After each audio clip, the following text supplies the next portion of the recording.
आज हम शुरू करने वाले हैं प्रश्नावली 9.1 के पांचवा और छठा क्वेश्चन। हमने पहले भी इसके 1 से 4 तक के क्वेश्चन हम करवा चुके हैं।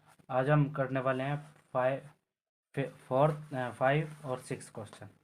जैसे कि पहले सवाल में दिया गया है कि भूमि से 60 मीटर की ऊंचाई पर एक पतंग उड़ रहा है। पतंग में लगी डोर का अस्थायी रूप से भूमि की एक बिंदु से बांध दिया गया है। भूमि के साथ डोरी का झुकाव 60 डिग्री है। यह मानकर कि डोरी में कोई ढील नहीं है तो डोरी की लंबाई ज्ञात करो। डोरी की क्या ज्ञात करनी है? लंबाई ज्ञात करनी है। चलो चलते हैं सवाल की तरफ। पहले इसका फिगर बनाते हैं। पांचवा सवाल और फिगर तैयार। ये यहाँ से धरती से पतंग उड़ रही है जो कितनी मीटर की ऊंचाई पर है? 60 मीटर की ऊंचाई पर। तो दूसरा, ये पतंग यहाँ से कोई खड़े होकर उड़ा रहा होगा बच्चा, और ये जहाँ खड़े होके बच्चा करोगा। हम इस त्रिभुज का नाम देंगे ए, बी और सी। ये डिग्री पे झुका हुआ है। कितने डिग्री पे बोल रहा है? 60 डिग्री पे। ये 60 डिग्री पे झुका हुआ है। हमें इस डोर की लंबाई चाहिए। इस डोर की लंबाई, इस डोर की लंबाई जहाँ से बच्चा खड़े होकर पतंग की डोर पकड़े हुए खड़ा है।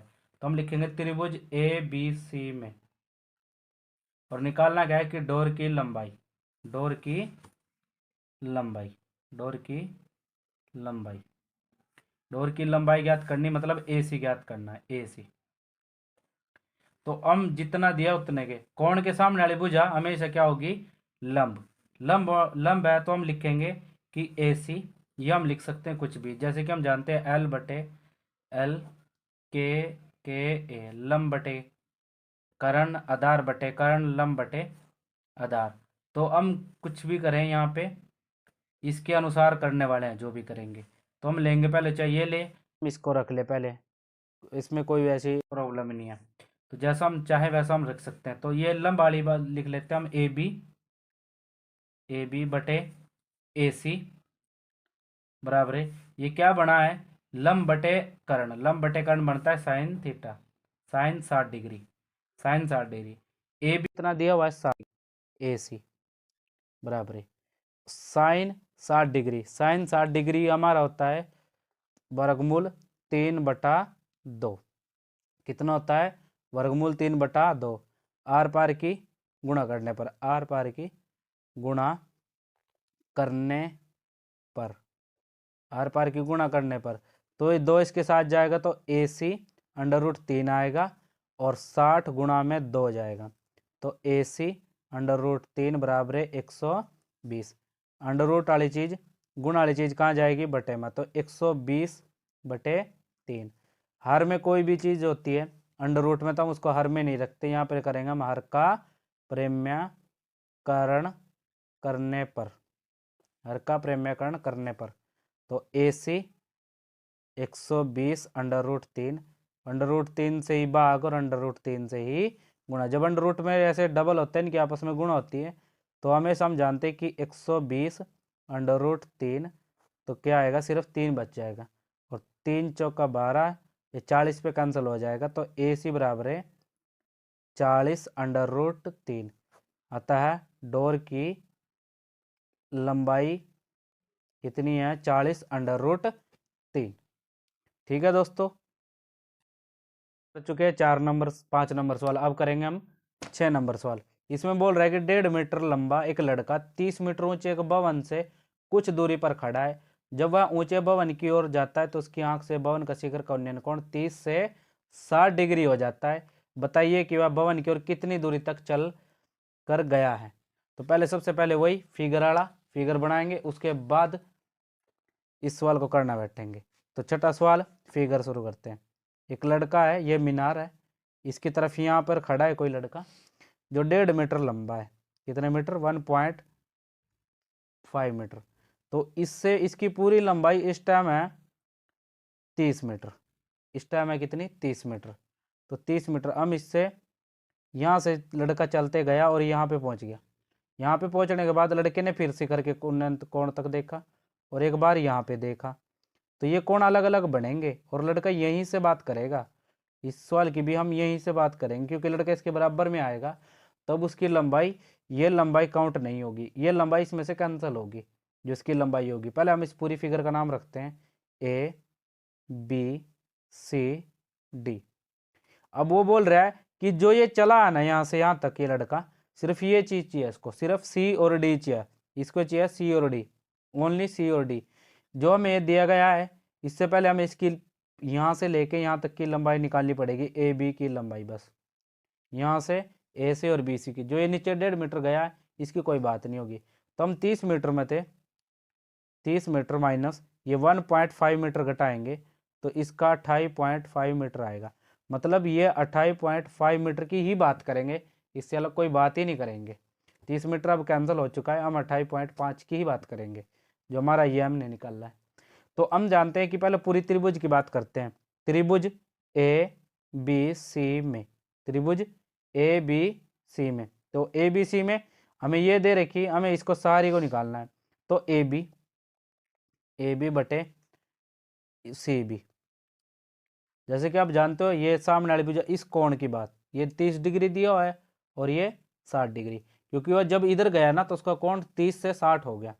अब इससे इसकी सामने वाली भुजा लंब, तो ये लंब है और ये आधार। जैसे कि पहले भी हम जानते हैं कि लंब बटे आधार क्या होने वाला है हमारा, tan 30 डिग्री, tan 30 डिग्री। तो ए बी कितना है, 28.5 बटे सी बी बराबर है tan डिग्री 1 बटे √3।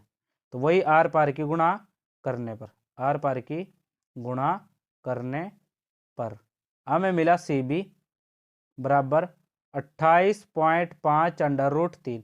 सिर्फ इस सवाल को यहीं पे छोड़ देंगे अभी के लिए, अभी के लिए इस सवाल को यहीं पे।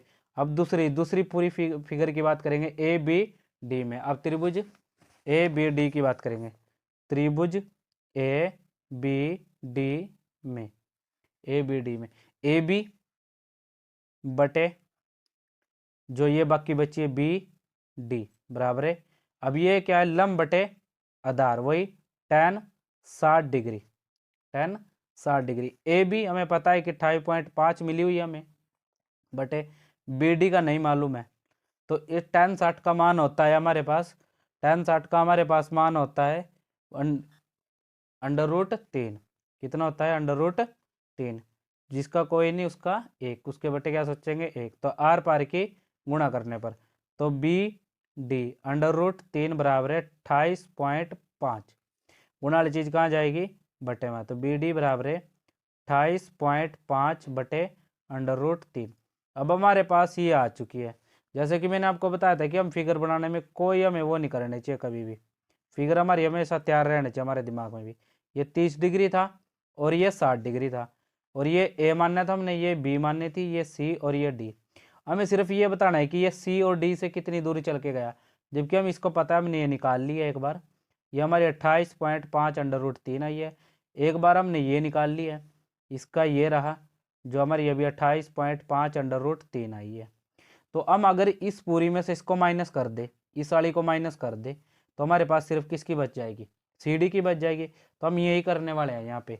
तो क्या करेंगे, सी बी में से सी बी माइनस जो डी बी या डी बी आई है, तो सी बी हमारी आई थी 28.5 √3 माइनस डी बी आई है, तो क्या ये डी बी इससे निकलेगी हमारी सी बी, हम सी बी की बात कर रहे हैं। तो 28.5, ये आया 28.5 √3, इसके बटा 1। तो अब यहाँ पर हम लघुत्तम लेने वाले हैं √3। अब √1 के साथ होएगा गुणा, तो मैं आपको शॉर्ट बताता हूँ, यहाँ पे 28.5 √3 गुणा में √3 होने वाला है। पहले इनकी गुणा करेंगे, अंडर रूट मैंने आपको पहले बताया कि 28.5 गुणा में खाली सिर्फ 3 रह जाएगा। अब इसके साथ इसकी गुणा करेंगे, 3 पंजे 15, 80 लग गया 1, 3 अट्ठे 24 और 1 25 का 5, 80 लग गए 2, 3 दूनी 6 और 2 8। 1 के बाद डेसिमल है तो 1 के बाद डेसिमल रखेंगे माइनस, ये अंडर रूट बराबर यहाँ भी नीचे है और अंडर रूट ही लघुत्तम है, तो ऐसा कैसा ऊपर आ जाएगा। तो हमारा सी बी बराबर, इसमें से इसको माइनस करेंगे, ये हमारा बचेगा 57 √3। वही हर का प्रेम्याकरण करने पर, हर का प्रेम्याकरण करने पर, हर का प्रेम्याकरण करने पर सी बी बराबर है 57/3, अंडर रूट से 3 से भाग और 3 से ही गुणा, तो सी बी बराबर है 57/√3 गुणा ये, सॉरी इस ये सिर्फ 3 रह जाएगा और ये अंडर रूट में 3 रहेगा, तो 3 से इसको भाग देंगे तो सी बी बराबर है 19√3। तो ये हमारा वो बात आएगी जो लड़का चलकर गया है, चलने की दूरी। ये इसका सवाल का आंसर है। थैंक यू दोस्तों, शेयर करें, सब्सक्राइब करें। Thank you.